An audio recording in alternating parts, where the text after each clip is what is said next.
And in this one, we are on page 69, and we are doing Warrior 1. I've got Paul going in the background, oh matron. I've got page 69, Warrior 1, which is Virabhadrasana 1. Okay, so what I will add is this is actually one that I don't teach that often, purely because the kind of clients that we have at the studio, we tend to have a bit of arthritis, ankle issues, so I tend to prefer a bit more of a high lunge. But that is just my opinion, I just thought I'd share that. So Warrior 1, the back foot. If you think of, so when I'm on my mat, I always think that foot is lining up with the front corner of the mat, about 45 degrees into the back one, and then your front leg is pointing to the front of the mat. So with your Warrior 1, your hips need to be pointing forward, okay, in the direction of your front leg. That is already putting a massive stretch on my calves, which is a good thing, but for some people, this, that might be too much into that joint. So it's going to depend on that person as well in their foot flexibility. So try and soften through your toes a little bit so you're not gripping onto the mat with your feet. And then how low you go is going to depend on the flexibility of the rear leg. So maybe I could go back a little bit more, into that position. So as I wobbled, you're going to get clients that wobble like that. So what you could do, so I'm going to do this from face on. So you can see my feet are quite close together in that aspect. What you can do is widen the feet a little bit.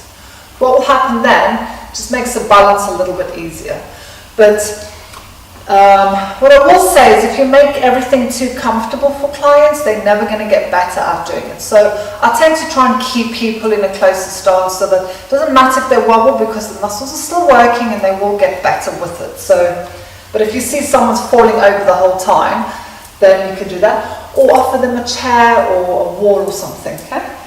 So Warrior 1. I'm going to do what I call the Instagram pose, where they like right into their lower backs. So again, we want to just protect that area. So just think of tucking the tailbone under a little, and you're going to get a much deeper stretch into the hip flexors, okay? So the aim is not necessarily to go down all the way. We want to be a bit more safer in our yoga or any kind of exercise that we do. So tuck the tailbone under, and then we're going to lift the arms. So when we lift the arms, lots of things you can do. I do it sometimes with the hands out to the side. Again, that will help with people's balance. You can take it to there. You can turn your pinky fingers in and then take it back, which helps this area over here. And then from there, so whatever arm position, maybe you want to have goddess arms, you want to take it down to there. You can get people to sink down a little bit deeper into the front leg. So, in an ideal world, we want that knee above the ankle. Some people might be a little bit there, or a little bit there, okay? Providing people are not coming off of the hill, we want that anchor down through the heel. So that's where your center of gravity is, down through that front heel. Toes are soft again. So if you think of your feet as a tripod, you've got 1, 2, 3 points. So that's where you want to anchor down through there. So we're trying to get people to loosen their toes a little bit. Now, in any of the Warrior 1 and 2s, or lunging or anything, what you want to watch is that that kind of thing is not happening. Okay? We want to make sure that the knee is going in line with the middle toes.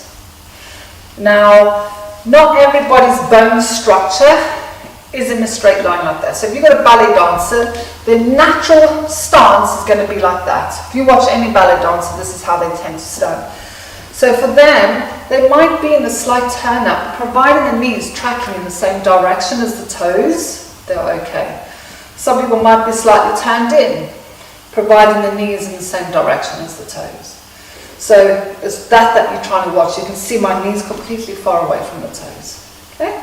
So we want to be there.